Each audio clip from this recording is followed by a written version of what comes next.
Let's look at this. So the Chemistry Knit 2 2012 paper. Number 1. Which statement is true about sigma bonds? Carbon to carbon sigma bonds.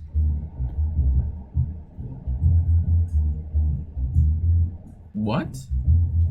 Wait, hold on. What? What is this question asking? Alright, single bonds are... Ooh. What was supposed to be seen come only as to June 2014 cover page. Oh, alright, you can see it now? Yeah. Alright. Wait. Okay, I started this already, so I'll just continue. I should have done 2013, but okay. So let's look at this. The double bond. Okay, so what is true about the carbon to carbon single bonds?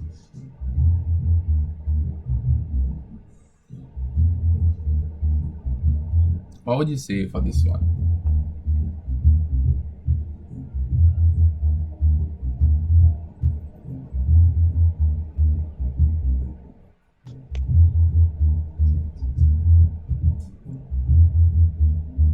Well, I mean, if anybody else wants to say something, that's fine. Only 2 persons don't, or 3 persons can continue answering. What is true? A double bond is made of a single bond and a pi bond. Right? There is a higher electron density between atoms in a single bond than a double bond. Okay, let's eliminate then. I don't think there's a higher electron density because no will just no. It's a single bond, it only has 2. If it was a pi bond, it would have 4, so the density would be less. Single bonds are more reactive, not true. Go ahead. Continue. Okay, the distance between the nuclei of the carbon atoms is shorter than the bonds in the bonds and double bonds. To think about it. Think about it that way. Wouldn't the sigma be stronger? If sigma bonds are stronger, bond strength is directly proportional to bond length, therefore sigma will be shorter. This is true. Is unit 1 content. I just figured it out. Unit 1 content. Right, so that should be true. Yeah, that's true. Bond strength is directly proportional to bond length. Right. The IUPAC name for this structure, what would it be? You guys know how to name structures, right? So it should be fine. Somebody name that quickly. Ooh. Ethyl butane. 2-ethyl butane. Alright. So why is that wrong?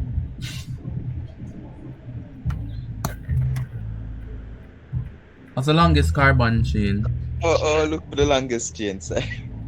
Alright, so the longest carbon chain we would do 3 methyl pentane. Alright, so it'd be 3-methyl pentane. Wonderful. Alright, so let's look at this. Number 3, the compound which shows both cis-trans isomerism, right, which are diastomers, and optical isomerism, which are enantiomers, is... So which one would do both? Let me zoom out a bit more. You said A?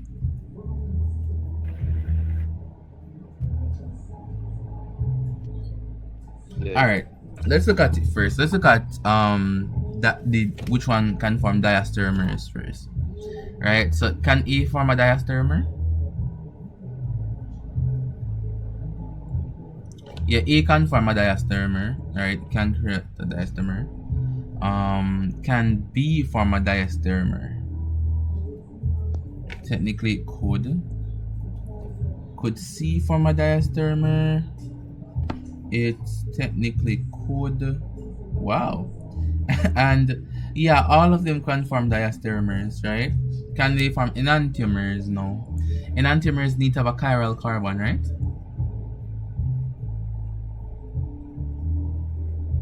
So not chiral, not chiral, not chiral, not chiral, not chiral. Hold on. Technically this is no. You need to have 4 groups to it. So all of those are not chiral. Not chiral, not chiral, not chiral. Not chiral. Okay. Were one of those chiral? Let me check.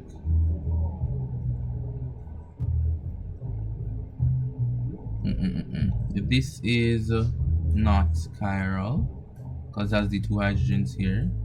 Not chiral, not chiral. This won't be chiral. Wait, hold on. Aren't all of these like not chiral? Then how can they display optical isomerism? Let me check if one is. Oh, this is chiral. This is chiral. I just saw it. So this carbon here is chiral. Y'all can see that? Yes, yeah. So the carbon in A that is attached to the bromine, the hydrogen, the methyl group, and the rest of the propenyl group, that would be it. Hopefully you guys can see that.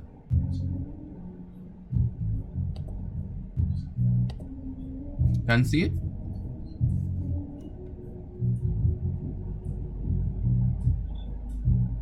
You guys can see it? Yes, no, maybe?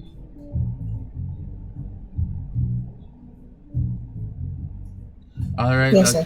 I guess I'll just move on. If you don't see it, tell me so I can make it clear. But alright. Number 4. Volatility of a... Okay, we saw this already. And we saw this already. And we saw this already. And we saw this one already. Yo, when you did that, just take your time, please, guy. Oh, alright. Okay, hold on. Let's just stay on the page for a little bit more then. So all of these repeat. So that. Alright. And then down here, equation here. Yeah. Okay. So let's see now. This is interesting. This is rather interesting. Alright. Okay. What mechanism is here though? Anybody tell me?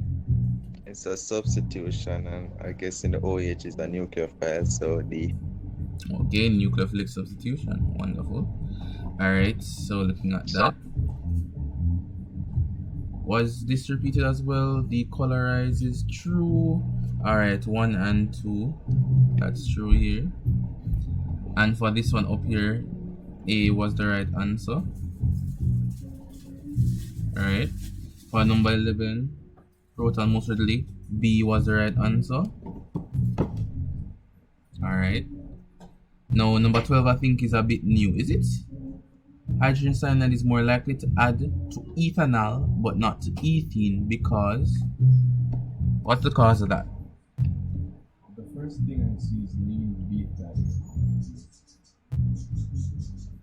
Ethanol is more susceptible to electrophilic attack.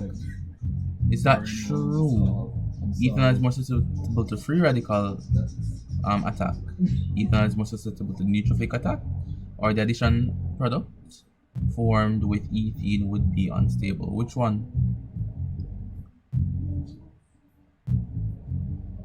I found the answer already, but which one? Hydrogen cyanide is a nucleophile, right? Or it would produce a nucleophile. Yeah, it would produce. Mm-hmm. See? Alright. So because we know that it contains a carbonyl group, the oxygen will drag the electrons away from the carbon, creating a positive a slightly positive carbon center, alright? So it will attract a nucleophile. So the pH of tyrosine here, we saw this already. First of all, it can't be neutral, doesn't make any sense. Second of all, alright, it does have basic groups, but it can't be that basic. It's an organic base. Come on now, right? And it can't be that acidic because it's an organic acid. Plus, it has basic characteristics, right? Therefore, that would be therefore, it has to be 5.6. It's because it can't be neutral. It can't be that basic. And it can't be that acidic. So we have that there. 14, which of the following is not true? Here we have that as the answer. And okay, so these are just repeats down here. Production, well, the product formed from polymerization of propene can be used as a plastic material, right? Which of the following may be eliminated by calibrating the measuring instrument systematic errors. So which of the following is the property of a primary standard, which is not property of primary standard?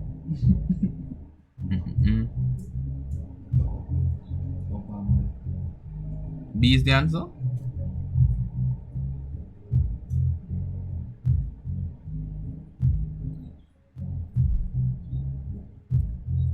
Not hearing anybody.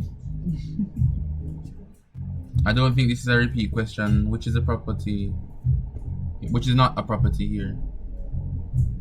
Maybe it's the answer because for primary standard it's supposed to have high molecular mass. So Okay.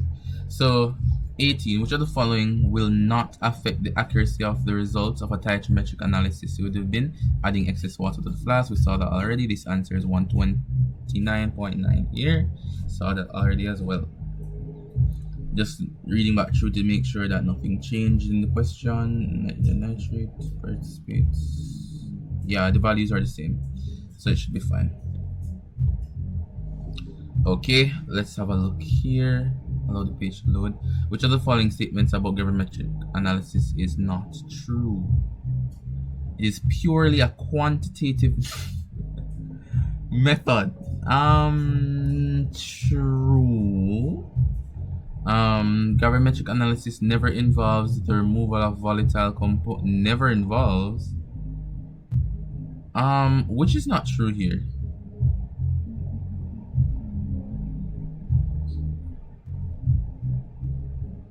And the amount of analyte lost due to salvation, right, is assumed to be negligible. What is not true here? Is it B? It's kind of So this is another one that did not repeat. Is it B? How's the what? What's more? Nobody? chat. Or the chat? Oh, I can't see the chat. Hold on. Let me go into the chat real quick. So this on. Neither am. Oh, you guys saying Neither am I. Right. B. Alright, so B would be the answer here. It does involve the removal of water and all sort of stuff, so I would believe that it involves the removal of volatile components, right? But it is of a solid though. Okay, 21. Which of the following analytic techniques is considered most specific for identification purposes? Mass, right? Which of the two features best describe ultraviolet radiation? What describes ultraviolet radiation?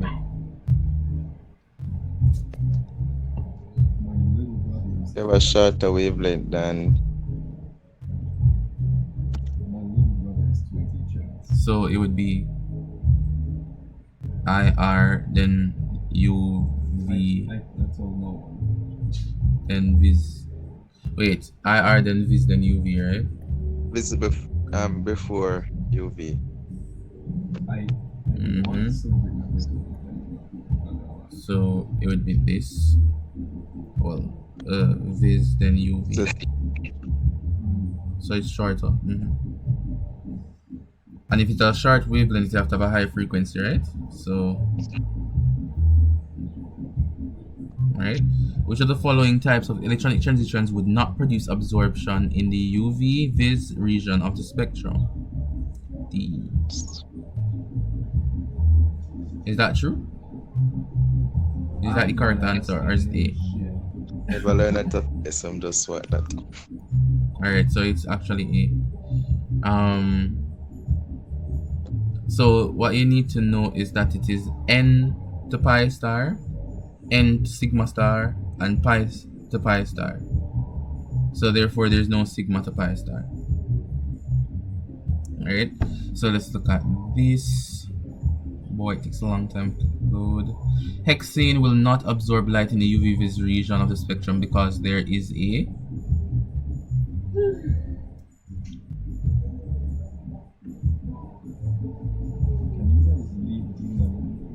This is a large difference in energy between the bonding and the antibonding orbitals. Large difference between the energy between, large difference in the energy between the bonding and non-bonding orbital. Hold on, it is hexane, right? Therefore, nothing shall be unbonded here. So that is foolishness. So it's actually A or D. So it's hexane, nothing is unbonding, is non-bonding. Therefore, anything what's about non-bonding is foolishness. So small difference. So it's either there's a small difference between bonding and antibonding, or there's a large difference between bonding and antibonding. What do you think is the answer?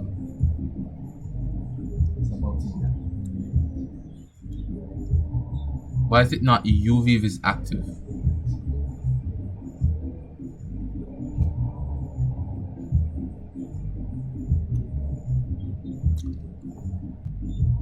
A should be the better answer. I'm not sure why you guys are not like jumping up and answering immediately, but okay. Alright, 25. Which of the following pairs will not absorb infrared radiation? We saw this already, right? What did we see it to be? 1, right? And then the other one had something. Wait, repeat? You said C?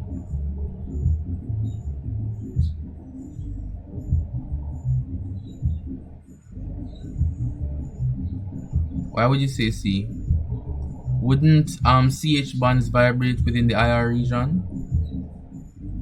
And in turn the NH bonds and BRH bonds will vibrate too. So I think that's A with the best thing. Remember in IR, when they go through molecular vibration, there must be a change in the position of the dipole. Right? Around probably the axial position of the molecule, right? So there's going to be a change, I believe. Alright, so A should be the best answer there.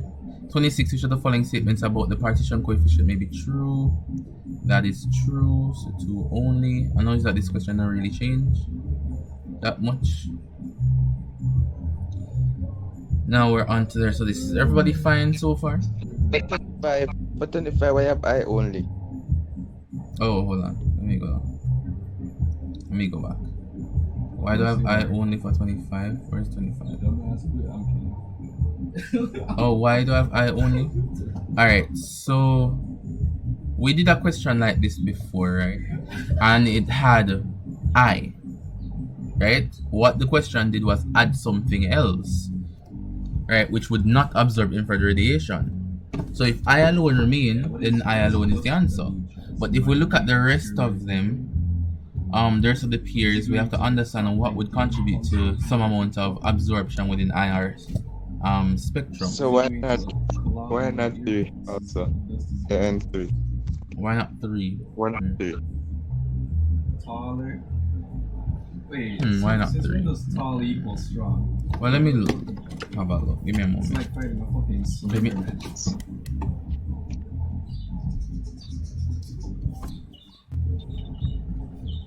So let me see. CH. Give me a second. I'm drawing a model. And then it's going to be interaction there.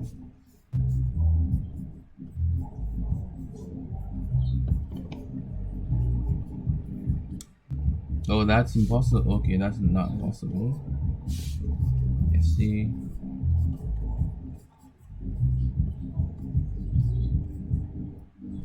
So you're saying that C should be a capable answer as well? I think I'm seeing it. The characteristics of infrared molecules is polarity an aspect of it. I'm just seeing it. Is polarity an aspect? You mean what? Does the molecule have to be polar? Okay, I'm not sure if I'm getting anything. Chiral, is the molecule polar? Rihanna, is the molecule polar? Kaleem, is the molecule polar? Does it have to be polar? Why are you there? So you guys not saying anything?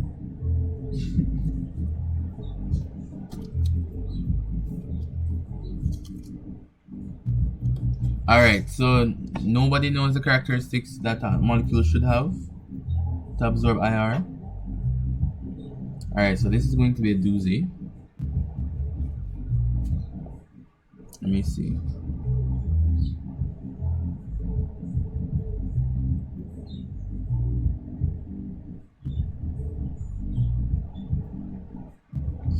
Alright, so you need to have the ionic character, right? So in order, well, not really ionic character, but the characteristics of the molecule, it must change a dipole moment, I would believe. Alright, so the dipole moment, to know what a moment is already the moment of a force. It should, let me show. If you have like this molecule, okay, if you had the ammonia, right, and the ammonia bends or anything like that, it changes the dipole on ammonia, right, slightly, right. So the ammonia would be polar. Well, the ammonia itself would be polar. The nitrogen would be positive, and around the hydrogens would be more negative than positive, right. So when it bends, it causes the dipole moment to change slightly. So it makes sense that 2 is involved. For methane, though, does methane have a change in dipole moment?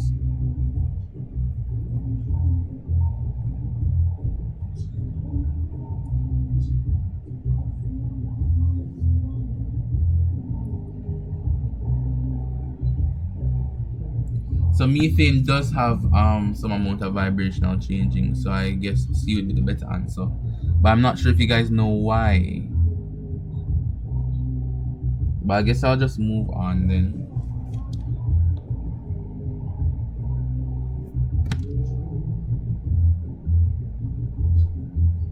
Hold on, let me scroll back up. Cause I skipped some of the questions a while ago.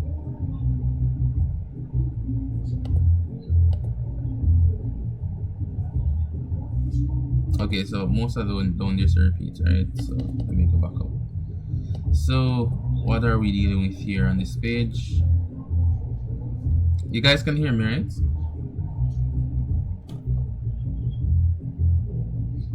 Yeah. All right. Okay. Which of the following is not a stationary phase in chromatography? All right. Starch. A student carries out an experiment using thin layer chromatographic separation on the silica gel and obtains the following results. With the R value should be 0.12. Right. We're looking at a solution of 10 grams of carboxylic acid, which is a weak acid. In case I need calculation, let me just break out the paper. So 10 grams of CH2COOH, right?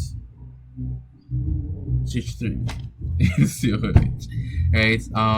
In 100 cm cube, so 0.1 dm cube of water is shaken with 0.1 dm cube ethoxyl ethane. It is found that only 6.5 grams of acid remains in the aqueous solution at equilibrium. The partition coefficient is, okay, how do we calculate KD?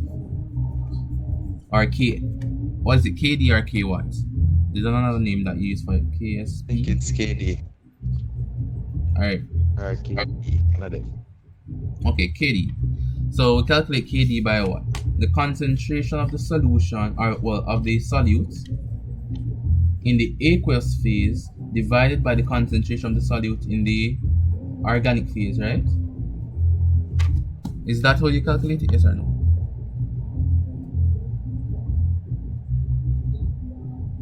Thought it was organic over. Okay, so is it? Because anybody can tell you anything, you know, but want you to know for yourself. Is it organic over aqueous or aqueous over organic?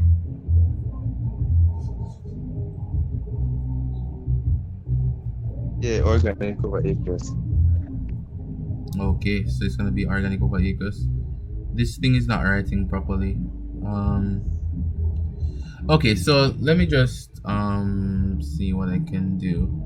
So KD is gonna be equal to solutes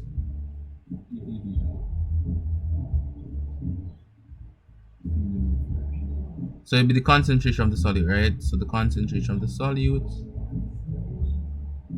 per se, right, in organic over aqueous. What's the concentration of this solute? Well, we have that, right? So getting the partition coefficient. So we have 10 grams of carboxylic acid in 100. Okay, so it should be the same, right? So it's the concentration of carboxylic acid within the water. Do we use molar concentration or mass concentration? Can we use mass? Can we? Just asking. I'm not sure. Is it safer to use mole? I believe it's a little bit safer to use moles. Right, so the molar concentration of carboxylic acid in water would be what? So it's 6.5 grams of acid will remain in the aqueous solution, right? So if we're looking at it, right, so we have 6.5 grams of carboxylic acid. I'm writing off screen, by the way, on a piece of paper. Right, so we're gonna have 6.5 grams, right, of the original 10 grams. We're saying 6.5 grams already in the water, right? So we have 6.5 grams of ethanoic acid, or well, of a carboxylic acid per se, right, within that solution. So that's the concentration. We can just use mass concentration, I guess, since we don't have the moles. So it's going to be that divided by how much dm cube? 0.1 dm cube? Is that true? But it wasn't announced that they were Should get 0.65 moles per dm cube. 0.65 moles. Well, grams. Gram per dm cube. Alright, gram per dm cube, right? And then we're gonna have what is the remainder? 6.10 minus 6.5 is how much? Yes, and there were a couple of days. 3.5, right? Somehow. So it's going to be 3.5 divided by divided by 0.1, I guess, and that would be what? And almost killing us. Who knows? That would be what?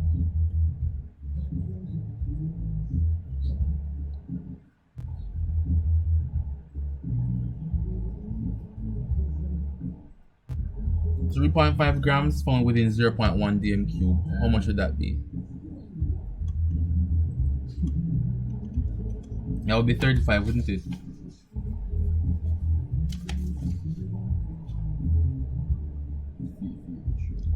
And then we just do 35 divided by 0.65. Let me see if that is the answer.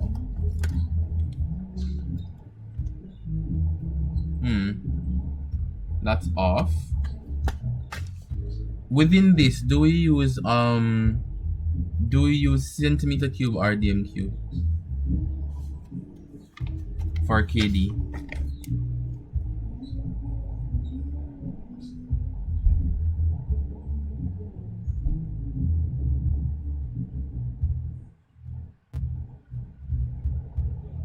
Alright, I'm fully completely convinced that everybody's gone. Is everyone lost? Completely lost? I'm not hearing from anybody. Denisha, Kyra, Kali, Mariana, Jake. Anybody? Kayla?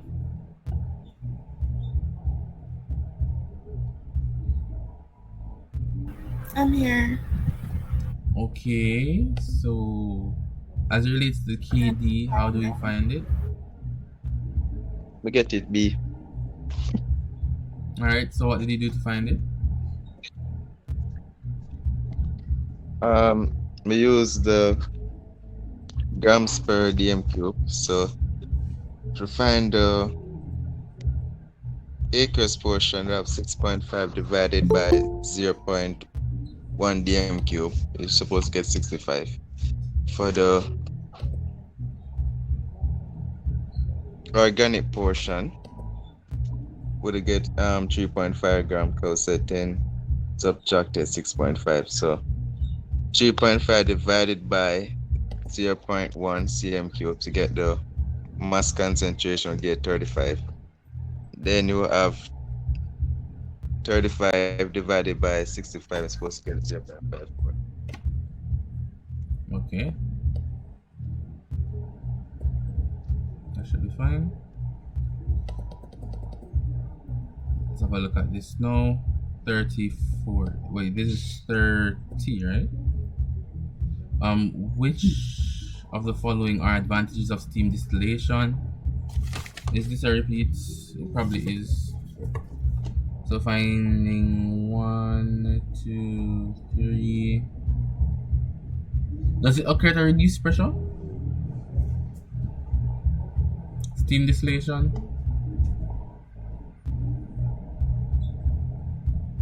Alright, we're just gonna move on then. Which of the following are important factors to consider in determining the location of a factory? Proximity to potential workforce, availability of means of transportation, potential pollution of air, land, and water, proximity to raw materials. Should all be taken into consideration? Or is it gonna be different? Yeah. Yes. Okay. Wonderful. Alongside sodium dioxide. Alright, well, no, we did this question earlier as well.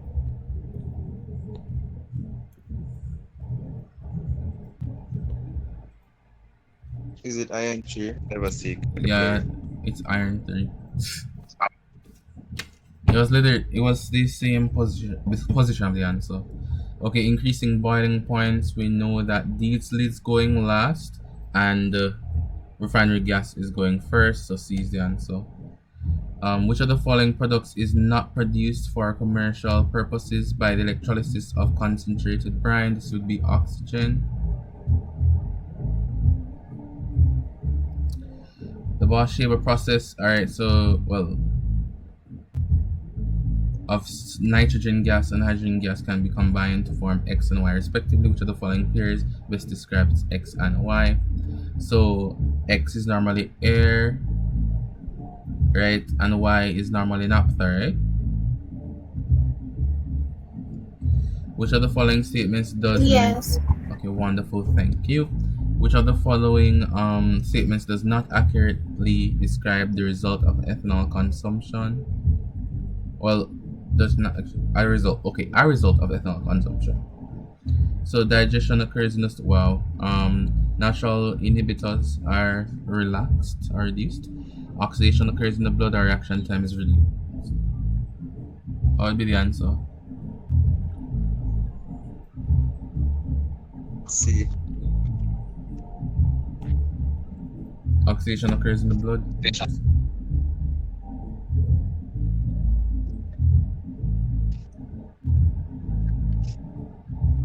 Alright.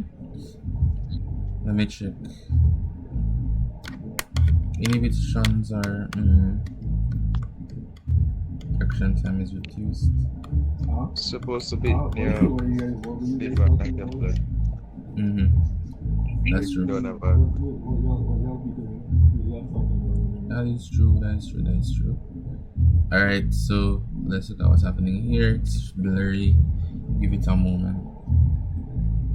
In the electrolysis of brine using the diaphragm cell, 2 byproducts are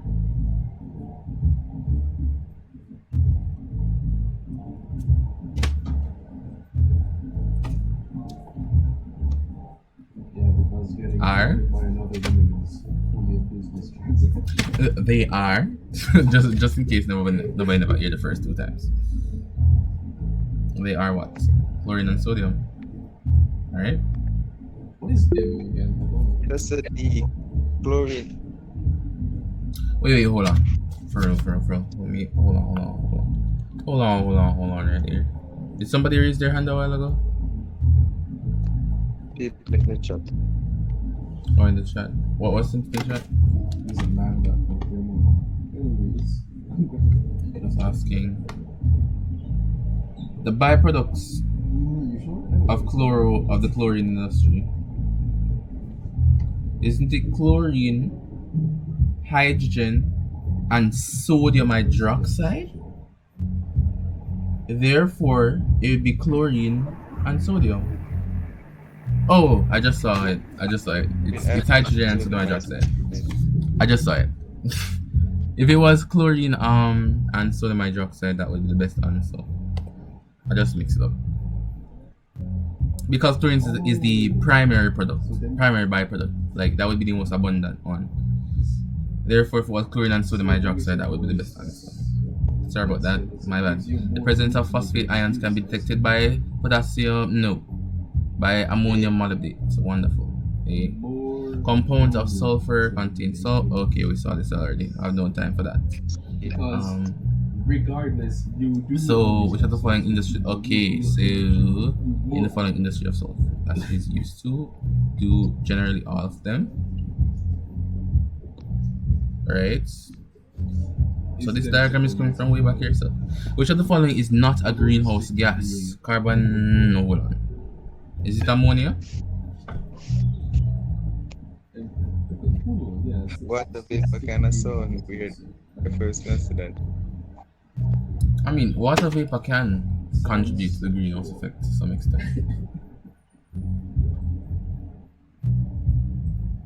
What is the answer? Ammonia or carbon dioxide? Oh, you're saying water vapor? Alright. So you're saying that water vapor is not a greenhouse gas?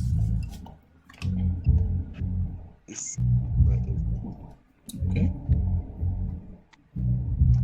What's it?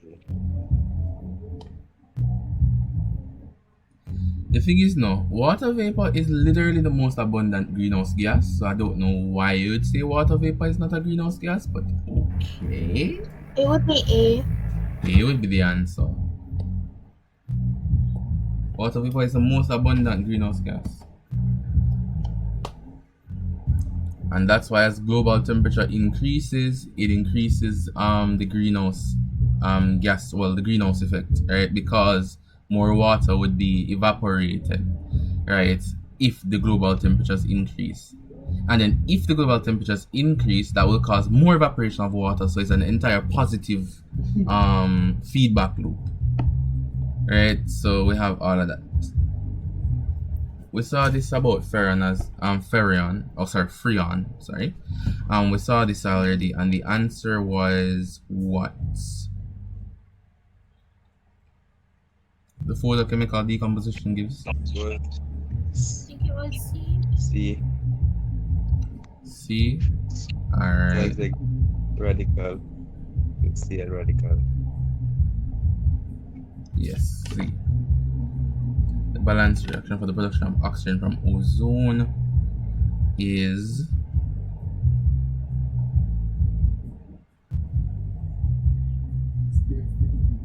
that true? B. Alright. W is most likely, okay, ammonium salts.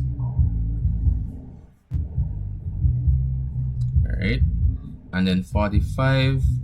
Which of the following plastics are biodegradable? And we got, here's the answer here. Okay. Yeah, So, back to 44. What would be the other letters in case I'm switch it up? Okay. So let it load a little bit first. Okay, so lightning, right, will cause nitrogen oxides to appear. So nitrogen oxides, right? And then within the plants, you know that the rhizobium will convert it to what would it convert it to? That would be nitrification, right? No, that would be nitrogen fixing. So we convert it directly to nitrogenous compounds, organic nitrogen, right? Nitrate. Yeah, organic nitrates, right? So it'd be some amount of nitrates. For ammonia, if we're gonna go through ammonification, bacterial ammonification, it can produce nitrates in the soil as well. So Y and Z could be some nitrates, and then X would be nitrogen oxides. Right. So that is that. So that is 2012's paper. Alright, so everything is done and dusted there.